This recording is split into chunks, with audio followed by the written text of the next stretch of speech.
So should the Knicks, and more importantly, Knicks fans, be freaking out? I don't know. Let's talk about it. What's going on, everybody?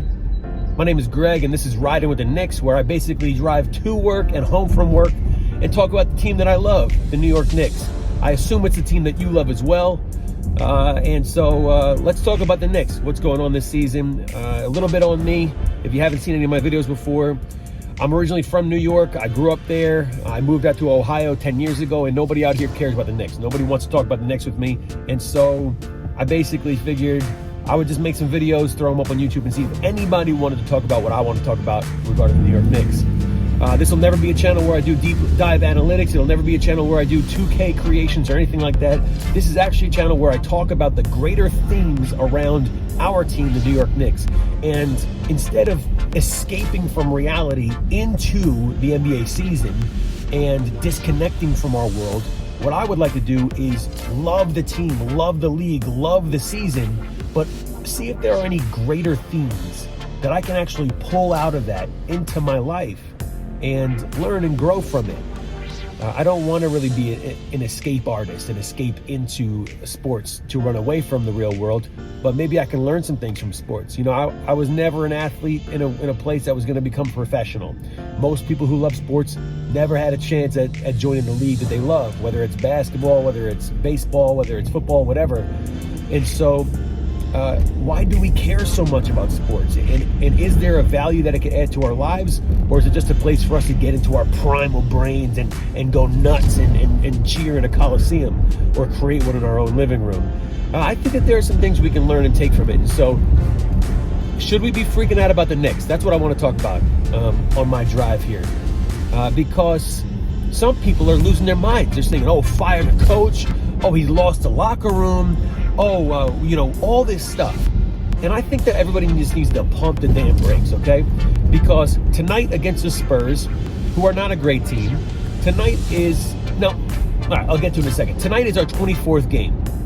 Now, last year, which everybody thought was this glorious, beautiful rainbow year where we just overachieved in every area, last year, after 24 games, we were 11-13. What do we stand today before the game? 11-12. So if we lose tonight, we have the same record after 24 games as we had last year. What do you think? Do you know what our record was after 40 games last year? 20-20. We had a string of games where we lost 5 in a row. And so what I want to talk about today is perception. What I want to talk about today is perspective. So perception and perspective. And so I had a boss back in the day. I used to work for Apple Retail. I worked at a mall in Roosevelt Field Mall in Long Island, New York, that had a business team at the Apple retail store. And I was on that business team. And we were trying to sell Sling iPads and Sling iPhones to businesses, trying to convince business users to use Apple products. And so there was 13 of us on this team. And the only reason we had the budget for so many is because these guys were slinging iPhones out the back door. You know what I mean? They were selling to resellers, and you shouldn't be doing that. But that made the store look good. And then it became more opportunities for them to add more business specialists. And I was the benefactor of one of those spots. And so you get yourself into this mess by maybe not doing things the right way. And then the perception about you as a store is that these guys are killing it in the business field, in the business realm, but maybe we weren't. Maybe that was just a perception.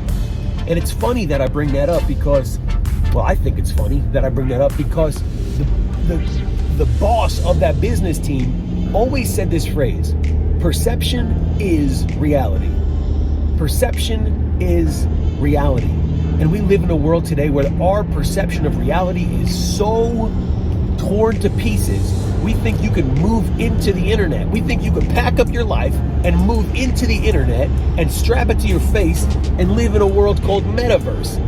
I don't think that that's reality, but it kind of is, and it will be for younger people than me and younger people than them. This will be the world and the reality that they live in. And so our perception of is reality, that's a trippy statement that is actually more real than it's ever been today. And so what did he mean by that when he said that to us? He basically meant the way that people perceive you, it does not matter what is the truth to you. because they've created that truth in their own life about who you are. And what he was saying was, carry yourself with professionalism. Carry yourself with business acumen. Look the part, play the part, talk the part, be the part. Perception is reality.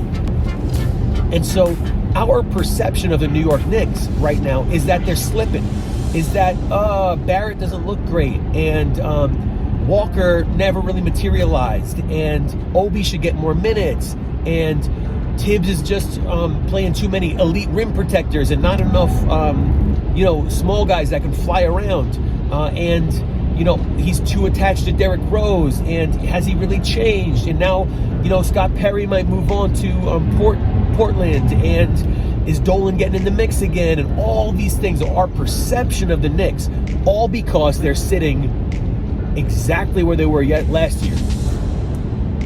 What do we want to see happen? Can they not slide in the season at all?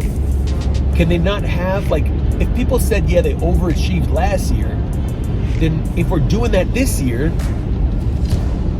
it should be less of overachieving because we did it last year, but it should still be seen as growth, right? Because if it was overachieving last year, it was kind of a fluke, but now we're sustaining that level this year, that's growth. But we don't see it like that, especially New Yorkers. You, New Yorkers, don't see it like that. It's like, whoa, you blew up the budget. You brought in more revenue than it was expected last year. You made more business deals last year. Last year than we expected you to. So this year, let's just inflate our expectations even higher. That's like New York. That's like New York to the core. It's like, oh, grind harder. Oh, overachieve more. Oh yeah, go for it. That's what it is. And so I want to tell all the New York fans out there, all the Knicks fans, slow down. The perception is not the reality in this sense. The perception that we have is that they're slipping. They're doing exactly what they did last year, and we were pumped about it last year. And so you got perception, you got perspective. And so our perspective needs to change on this. We need to change to say, hey, this team is still growing, they're still learning, they're still adding new pieces. And if at 40 games they're 20-20, I would not be pumped, but what do I really want? Can we define the expectation? Am I happy with 22-18? Yeah, I should be, but I probably wouldn't be, and I don't think you would be either. What do we want to see? 30-10 out of nowhere? I think 25-15, we should be just jumping up and down that our team is growing. What do you think? Do you think the Knicks are slipping? Do you think Tibbs lost the locker room? Do you think that they should be doing different things? Do you think they should be getting him out? Do you think that the writing's on the walls and maybe the record looks okay, but the way we're doing it and the way we're getting there is indicative of a deeper problem? That's interesting. And so maybe let's talk about that. But as far as that, we got the Spurs game tonight, and if we win, we're ahead of where we were last year, and we should be happy and proud about it. Go Knicks.